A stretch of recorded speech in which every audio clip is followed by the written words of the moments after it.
Joyce Mason had always been a woman of science. As a renowned cardiologist at the age of 50, she perfectly understood the complexities of the human heart, its ventricles, atria, valves and rhythms. She knew every irregular heartbeat, every murmur, every small variation that might indicate problems. What Joyce had never completely mastered, however, was the other aspect of the heart, the emotional. In the cardiology department of Central Hospital, which she had proudly led for 5 years, her name was synonymous with excellence and dedication. On the walls of her office, diplomas and certificates vied for space with photographs from international conferences and research awards. There were no family photos or personal mementos. Joyce had made her choice a long time ago. On that Thursday morning, while organising the final details before travelling to the National Cardiology Congress, where she would be one of the speakers, Joyce found, hidden among old reports, a photo she had kept for 10 years. In it, a man with a gentle smile and deep brown eyes was discreetly embracing her during a hospital social dinner. Lionel Grimes. For a moment, Joyce allowed herself to remember. She allowed herself to feel again that warmth in her chest that she experienced when he entered the room. She allowed herself to recall the night shifts they shared, the discussions of clinical cases that turned into conversations about life, the hurried coffees taken during surgery breaks. "Dr. Mason, your assistant is on the phone. Something about the slides for the conference," said her secretary, interrupting the rare moment of nostalgia. Joyce quickly put the photograph in the drawer. "Thank you, Karen. I'll take it." The airport was crowded as always. Joyce was waiting to board, observing an elderly couple holding hands on the bench in front of her. The woman rested her head on her husband's shoulder, who was calmly reading a newspaper. There was a comfortable familiarity between them, something Joyce had never truly experienced. She remembered Lionel again, and the night when he had knelt in her apartment with a small velvet box in hand. "You are the person I want to share my life with, Joyce," he had said, his eyes full of hope. Her response was practical, rational, as always. "You know how everyone assumes that a married woman will soon think about having children, or at some point will prioritize family. If I get married, it's like I'm giving up any chance of professional advancement." The sparkle in his eyes had dimmed at that moment. A week later, Lionel had requested a transfer to another hospital. Joyce had chosen her career, as she always had. But sometimes, on lonely nights after exhausting days at work, when she arrived at her spacious empty apartment, she wondered if she had made the right choice. "Flight 547, bound for—" announced the PA system, bringing Joyce back to the present moment. The Grand Hotel was in an uproar with the arrival of doctors for the conference. Joyce, after enduring a turbulent flight and a taxi ride with a driver who wouldn't stop talking, arrived exhausted. "Welcome to the Grand Hotel, Dr. Mason," said the receptionist, typing quickly on the computer. It seems we have a small issue with your reservation." Joyce sighed deeply, rubbing her temples. "What kind of issue?" "Your room is not ready yet. There was a delay with the cleaning staff. We apologize for the inconvenience." Looking at the clock, Joyce realized she would only have enough time to freshen up before the opening cocktail of the conference. "How long until it's ready?" "Approximately 2 hours, Dr. Mason. We can store your luggage in the meantime." Joyce handed over her bags and decided to go directly to the hall where the reception was taking place. Maybe she could find a restroom to touch up her makeup and fix her hair. The hall was beautifully decorated and already filled with doctors chatting animatedly, wine glasses in hand. Joyce had barely set foot in the room when she was recognized. "Dr. Mason, what an honor to have you here," said a young cardiologist whose name she couldn't remember. "Your research on artificial heart valves has changed my surgical approach." Soon Joyce was surrounded by a small group of professional admirers. It was always like this, respected, admired, consulted. As she answered technical questions and accepted compliments, her eyes wandered around the room and stopped abruptly. A few meters away, talking with a small group, was Lionel Grimes, older with grey strands at his temples that gave him a distinguished look, but unmistakably him. Joyce's heart raced in a way that would make her recommend an electrocardiogram if she were her patient. For a moment their eyes met. He saw her. There was a brief instant of recognition, and then something more, surprise, perhaps nostalgia, before they both looked away. Throughout the night, Joyce felt Lionel's presence in the room like a magnetic force. Several times she caught herself searching for him with her eyes, only to find him already looking in her direction. Neither of them, however, made any move to approach the other. When the clock struck 9:30, Joyce decided she needed a moment to herself. She excused herself from the group surrounding her and headed to the restroom. Looking at herself in the mirror, she saw a successful woman, impeccably dressed, but with eyes that held a shadow of regret. Upon returning to the room, her heart skipped a beat when she saw Lionel walking towards her. For a moment she thought they would finally talk, but she was quickly intercepted by 3 doctors eager to discuss a case. Over their shoulders she saw Lionel hesitate, give a small resigned smile, and walk away. At 11 o'clock, Joyce decided she had socialized enough. She was exhausted and needed to review her slides for the next day's lecture. She went to the reception, where, despite a few more minutes of some confusion, she finally received the keycard to her room. "Suite 507, Dr. Mason. We apologize again for the inconvenience." In the elevator, Joyce leaned against the wall and briefly closed her eyes. The day had been long, and seeing Lionel after so much time had affected her more than she cared to admit. Arriving on the 5th floor, she easily found Suite 507. She swiped the card, the light turned green, and she entered. The room was partially dark, illuminated only by a lamp. Joyce immediately noticed that something was wrong. There was an open suitcase on a stand, men's clothes carefully hung in the half-open closet, and a laptop on the desk. Before she could react, she heard the sound of the electronic lock. The door opened, and a man entered, closing it behind him without noticing her presence. When he turned and saw her, both froze. "Lionel." "Joyce?" he said, surprise evident in his voice. Then a slow smile formed on his lips. "What are you doing here?" "Well, anyway, I've been waiting for you all night, but I guess you're in high demand." Joyce felt her face heat up. "Lionel, I think there was a mistake. The hotel gave me the key card to your room." For a moment, neither of them moved. It was as if time had stopped, suspending them in that unlikely moment. "Typical," Lionel finally said, breaking the silence. "I suppose you don't have a room yet, then?" Joyce shook her head. "Apparently not." An uncomfortable silence settled between them, filled with 10 years of unspoken words. "How are you, Lionel?" Joyce finally asked, her voice softer than she intended. "Good. I head the cardiology department at Memorial Hospital now." He paused. "I heard you took over as chief at Central." "Yes, 5 years ago." More silence.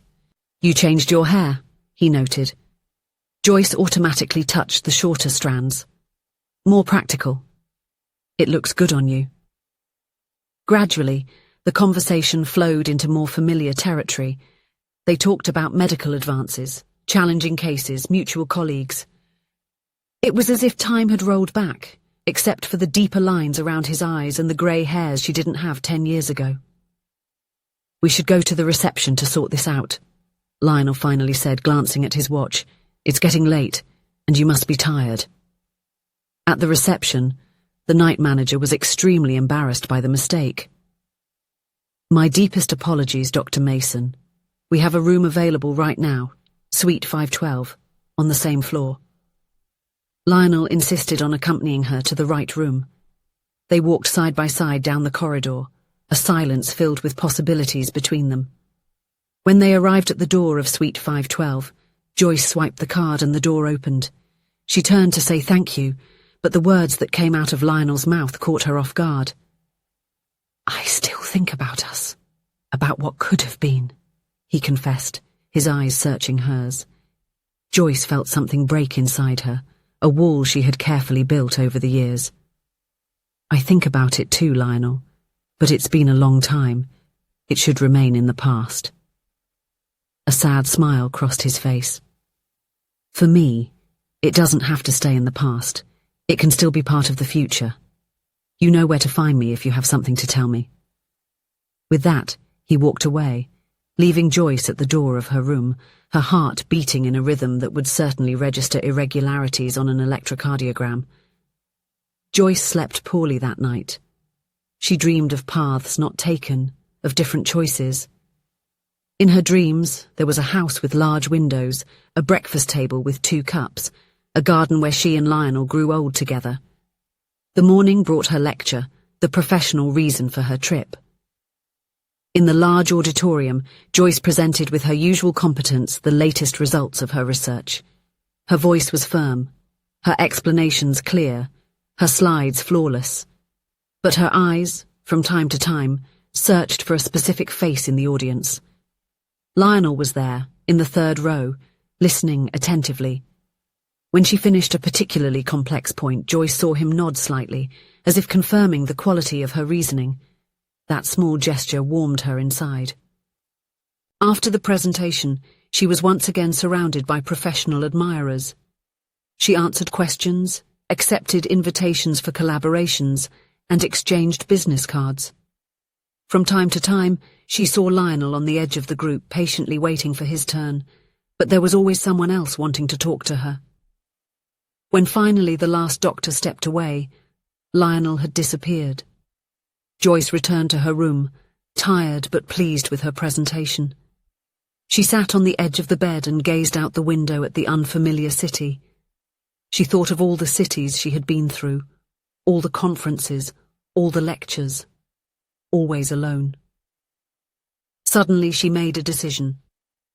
She picked up her phone but realized she didn't have Lionel's number. The only way to talk to him would be to go to his room.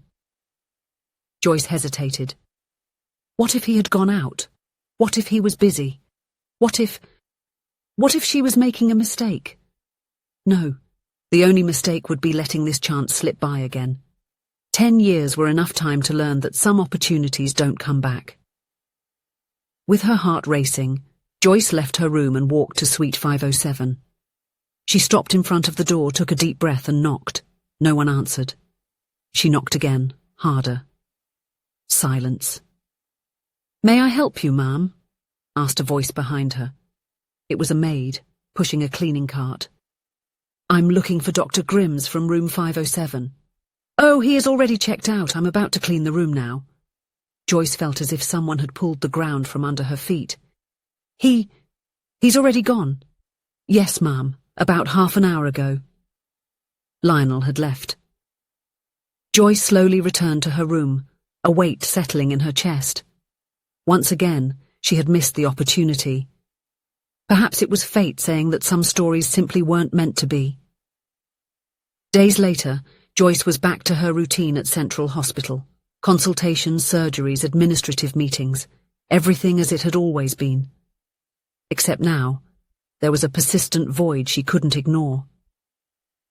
Several times she almost called Memorial Hospital to ask for Lionel's contact. Several times she backed out at the last moment. What would she say? That she had changed her mind after 10 years? That maybe, just maybe, there was room in her life for something beyond her career? On a particularly exhausting Thursday, after a complicated 7-hour surgery, Joyce decided she needed some fresh air. She left the hospital earlier than usual, and instead of going home she drove aimlessly. Before she realized it, she was on the highway leading to the neighboring city where the Memorial Hospital was located, where Lionel worked. Joyce hesitated only for a moment before continuing to drive. Minutes later, she parked in the large parking lot of the Memorial Hospital. She looked at herself in the rearview mirror, hair tousled by the wind, dark circles from the long surgery, no makeup. This wasn't how she had imagined this moment, but perhaps it was better this way. Authentic. Real. In the hospital lobby, she asked for Dr. Grimes's office. She was informed that he was on the 5th floor, cardiology department. The elevator seemed to take an eternity. With each floor it ascended, Joyce's heart beat faster. What was she doing? It was madness. She hadn't planned anything. She had no idea what she would say. On the 5th floor, she followed the signs until she found a door with the name Dr. Lionel Grimes, Director of Cardiology. She stopped in front of it, took a deep breath, and knocked. "Come in," came the familiar voice from the other side. Joyce opened the door. Lionel was sitting behind a desk, focused on some papers. When he looked up and saw her, his face first registered surprise, then confusion, and finally, a slow smile of recognition. "Joyce," he said, standing up. "What are you doing here?" Joyce took a few steps into the room, her heart pounding so hard she was sure he, as a good cardiologist, could hear it. "Yes, Lionel," she said, her voice firmer than she expected. "I say yes to a future with you." For a moment he just looked at her, as if he couldn't believe what he was hearing. Then, slowly, he walked around the table and approached her. "Are you sure?" he asked softly. "Your career has always been so important to you." Joyce smiled, feeling a freedom she hadn't experienced in years. "I found out that it's possible to have both, but even if it wasn't, some things are worth more than titles and professional recognition." Lionel reached out and gently touched her face as if to confirm that she was real. 10 years is a long time, Joyce." "Yes, it is. Enough time to realize that some decisions cannot be made with reason alone." She placed her hand over his. "I'm ready to listen to my heart. And it has always spoken your name, Lionel." When their lips finally met, it was as if time had simultaneously receded and advanced. It was familiar and new at the same time. It was an ending and a beginning. It was the heart finally taking charge. If you enjoyed the story, please leave a comment with a rating from 1 to 5 to show how much you liked it. Also, watch the video that is now appearing on your screen. See you soon.